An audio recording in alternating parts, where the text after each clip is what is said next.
भोरवई में राम के जा गाँव सिया माई हो।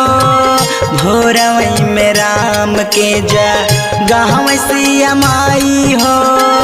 भोरवई में राम के जा गाँव सिया माई हो। जा गाँव सिया माई हो।